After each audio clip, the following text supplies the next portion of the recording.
अच्छा होगा कि आप यहाँ से चले जाएं, अच्छा होगा कि हम वहाँ जाएं, अच्छा होगा कि तुम अब चुप रहो, अच्छा होगा कि मैं आराम करूँ। So welcome back to my channel guys. और आज की इस क्लास में हम इसी तरह के वाक्य को इंग्लिश में सीखने वाले हैं जो हम अपने रोज बोलते हैं, इस तरह के सेम वाक्य को, जहाँ होता है कि अच्छा होगा कि कर्ता किसी कार्य को करे। तो आज हम इसी तरह के वाक्य को इतनी आसानी से इंग्लिश में बनाना सीखेंगे कि इस क्लास को करने के बाद से हर किसी को ऐसे वाक्य को इंग्लिश में बनाना और उसे बोलना आ जाएगा। और हाँ गाइज, मैंने ऐसे ही 300 इंग्लिश सेंटेंस फॉर्मूला भी तैयार किया है, जिसके आधार पर आप आसानी से ऐसे 300 वाक्य को इंग्लिश में बनाना सीख जाओगे, जो हम रोजाना बोलते हैं फॉर्मूले के माध्यम से। और हर फॉर्मूले के साथ में आपको एग्जाम्पल भी मिल जाएगा। तो अब हम देखते हैं कि इस तरह के वाक्य को इंग्लिश में कैसे बनाते हैं और किस तरह से हम बोलते हैं। तो सबसे पहले हमें समझ लेना होगा फॉर्मूले को, कि वो कौन सा फॉर्मूला है जिसके आधार पर इस तरह के वाक्य बनाए और बोले जाते हैं। तो सबसे पहले हमें लिखना होता है सब्जेक्ट। सब्जेक्ट यानी होता है कर्ता। अभी तक हम जितने बार देखते हैं सब्जेक्ट यानी होता है कर्ता। अभी कौन से कर्ते का काम करना अच्छा रहेगा, ये हो जाएगा सब्जेक्ट में। सब्जेक्ट में जो सिचुएशन के हिसाब से बदलेगी। फिर हमें लगाना है हैड बेटर। यहाँ हैड बेटर का ही मतलब होता है कि अच्छा होगा कि, अच्छा होगा कि, अच्छा होगा कि, या तो फिर अच्छा रहेगा।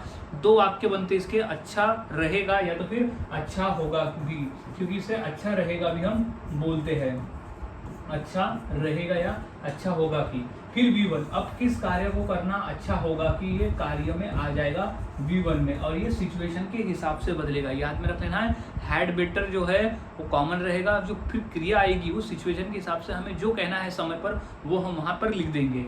फिर ऑब्जेक्ट बचा हुआ भाग। तो हमारा कंप्लीट फॉर्मूला हो रहा है subject plus had better plus V1 plus object. अब हमने फॉर्मूला समझ लिया। अब हम फॉर्मूले के आधार पर वाक्य को इंग्लिश में बनाना सीखते हैं। तो सबसे पहले हमारा वाक्य है कि अच्छा होगा कि तुम अब चुप रहो, अच्छा होगा कि अब तुम चुप रहो। तो यहाँ सब्जेक्ट क्या है, सब्जेक्ट है तुम। तो क्या हो जाएगा, सबसे पहले हम लिख देंगे यू। अब क्या लिख देंगे, अच्छा रहेगा का या अच्छा होगा का हैड बेटर। हैड बेटर यानी अच्छा रहेगा, अच्छा रहेगा। इसे हम अच्छा होगा और अच्छा रहेगा भी कहते हैं। अब क्या है V1, अब क्या करना, चुप रहना। तो हमारा कार्य क्या है, चुप रहना। तो क्या हो गया, कीप क्वाइट। कीप क्वाइट यानी तुम्हारा चुप रहना अच्छा रहेगा, ये भी बोल सकते हैं। और अच्छा होगा कि तुम अब चुप रहो, ये भी हम कह सकते हैं। अब के लिए लिख सकते हैं हम पर नाउ। अब नेक्स्ट वाक्य देख लेते हैं, अच्छा होगा कि मैं आराम करूं। अच्छा होगा कि मैं आराम करूं। तो क्या हो जाएगा, अच्छा होगा कि मैं, तो मैं की इंग्लिश हो जाएगी आई। फिर क्या हो जाएगा, हैड बेटर। तो आई had better, I had better यानी अच्छा रहेगा। या तो हम ऐसे कह सकते हैं कि मेरा आराम करना अच्छा रहेगा। तो आई हैड बेटर क्या करना, आराम करना। तो आराम करना को हम कहते हैं टेक रेस्ट। टेक रेस्ट या आराम करना, टेक रेस्ट। क्या हो जाएगा, I had better take rest यानी मेरा आराम करना अच्छा रहेगा, या तो अच्छा होगा कि मैं आराम करूं। अब नेक्स्ट वाक्य और देख लेते हैं, जैसे अच्छा होगा कि आप यहाँ से चले जाए। तो सबसे पहले सब्जेक्ट में हम क्या लिख देंगे, आप। तो आपको इंग्लिश में कहते हैं यू। फिर हैड बेटर, तो you had better, you had better यानी अच्छा रहेगा। तो यू हैड बेटर अच्छा रहेगा या अच्छा होगा, यू हैड बेटर आप यहाँ से चले जाए। तो क्रिया क्या है, चले जाए। तो क्या होगा, गो। कहाँ से, यहाँ से। तो गो फ्रॉम हियर, अच्छा होगा कि आप यहाँ से चले जाए। तो you had better go from here. ये तो इसे ये भी कह सकते कि आपका यहाँ से जाना अच्छा रहेगा। अब नेक्स्ट है कि अच्छा होगा कि हम वहाँ जाए। अच्छा होगा कि हम वहाँ जाए। तो हम की इंग्लिश क्या हो जाएगी, वी। यहाँ सब्जेक्ट क्या है, यहाँ सब्जेक्ट है वी। तो वी अब लिख देंगे हैड बेटर। तो लिख देंगे हम वी हैड बेटर यानी अच्छा होगा। वी हैड बेटर कहाँ से, यहाँ से चले जाए।